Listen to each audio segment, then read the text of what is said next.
1 in 4 people suffer from some sort of mental illness. So if it was 1, 2, 3, 4, it's you, sir, you. Yeah, with the weird teeth, and you next to him. You know who you are. Actually, that whole row isn't right. That's not good. Hi, yeah, real bad. Don't even look at me. I am one of the 1 in 4. Thank you.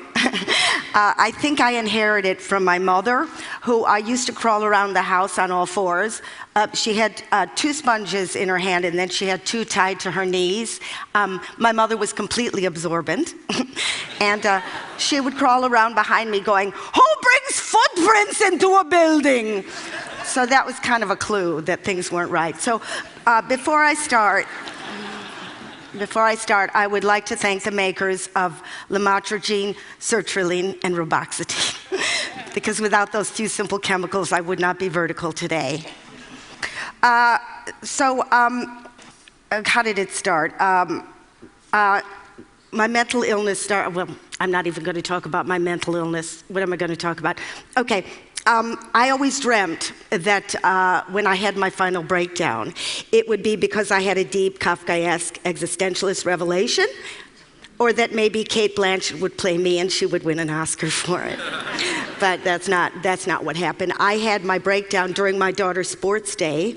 There were all the parents sitting in a parking lot eating food out of the back of their car, only the English, eating their sausages. They love their sausages. Lord and Lady Rigor Mortis were nibbling on the tarmac. And then the gun went off and all the girlies started running and all the mummies went, "Run! Run, Chlamydia, run!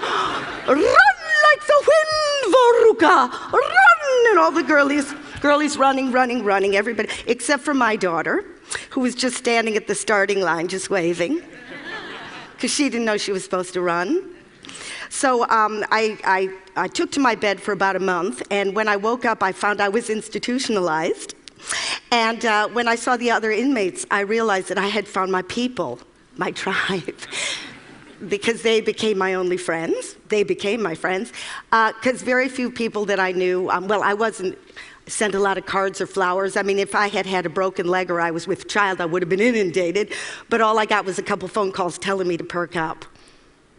Perk up, because I didn't think of that.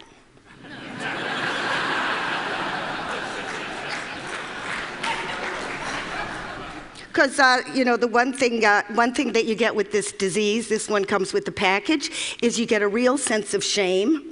Because your friends go, "Oh, come on, show me the lumps, show me the x-rays," and of course you got nothing to show, so you're like really disgusted with yourself because you're thinking, "I'm not being carpet bombed, I don't live in a township." So you start to hear these abusive voices, but you don't hear one abusive voice, you hear about 100,000 abusive voices. Like if the devil had Tourette's, that's what it would sound like. But we all know in here, there is no devil, there are no voices in your head. You know that when you have those abusive voices, all those little neurons get together, and in that little gap, you get a real toxic, I want to kill myself kind of chemical. And if you have that over and over again on a loop tape, you might have yourself depression. Oh, and that's not even the tip of the iceberg. If you get a little baby and you abuse it verbally, its little brain sends out chemicals that are so destructive that the little part of its brain that can tell good from bad just doesn't grow. So you might have yourself a homegrown psychotic. If a soldier sees his friend blown up, his brain goes into such high alarm that he can't actually put the experience into words, so he just feels the horror over and over again. So here's my question. My question is, how come when people have mental damage, it's always an act of imagination? How come every other organ in your body can get sick and you get sympathy except the brain? I'd like to talk a little bit more about the brain because I know you like that here at TED. So if you just give me a minute here, okay. Let me just say there's some good news. There is some good news. First of all, let me say we've come a long, long way. We started off as a teeny little one-celled amoeba, tiny, just sticking onto a rock, and now, voila, the brain. Here we go. This little baby has a lot of horsepower. It comes completely conscious. It's got state-of-the-art lobes. We got the occipital lobe, so we can actually see the world. We got the temporal lobe, so we can actually hear the world. Here we got a little bit of long-term memory. So you know that night you want to forget when you got really drunk? Bye-bye, gone. So actually it's filled with 100 billion neurons just zizzing away, electrically transmitting information, zizzing, zizzing. I'm going to give you a little side view here. I don't know if you can get that here. So zizzing away, and and for every one, I know I drew this myself, thank you. For every one single neuron, you can actually have from 10,000 to 100,000 different connections or dendrites or whatever you want to call it.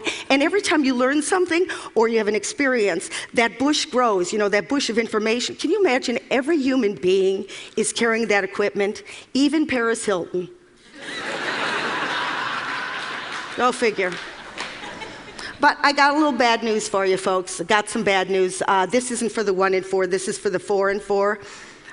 We are not equipped for the 21st century. Evolution did not prepare us for this. We just don't have the bandwidth. And for people who say, oh, they're having a nice day, they're perfectly fine, they're more insane than the rest of us. Because I'll show you where there might be a few glitches in evolution. Okay, let me just explain this to you. When we were ancient man, millions of years ago, and we suddenly felt threatened by a predator, okay? We would, thank you, I drew these myself. Thank you very much, thank you. Thank you. Thank you. Anyway, we would fill up with our own adrenaline and our own cortisol, and then we'd kill or be killed, we'd eat or we'd be eaten, and then suddenly we'd defuel and we'd go back to normal. Okay, so the problem is nowadays with modern man, when we feel in danger, we still fill up with our own chemical, but because we can't kill traffic wardens or eat estate agents, the fuel just stays in our body over and over, so we're in a constant state of alarm, constant state. And here's another thing that happened. About 150,000 years ago, when language came online, we started to put words to this constant emergency. So it wasn't just, oh my God, there's a saber-toothed tiger, which could be. It was suddenly, oh my God, I didn't send the email. Oh my God, my thighs are too fat. Oh my God, everybody can see I'm stupid. I didn't get invited to the Christmas party. So you got this nagging loop tape that goes over and over again that drives you insane. So you see what the problem is? What once made you safe now drives you insane. I'm sorry to be the bearer of bad news, but somebody has to be. Your pets are happier than you are.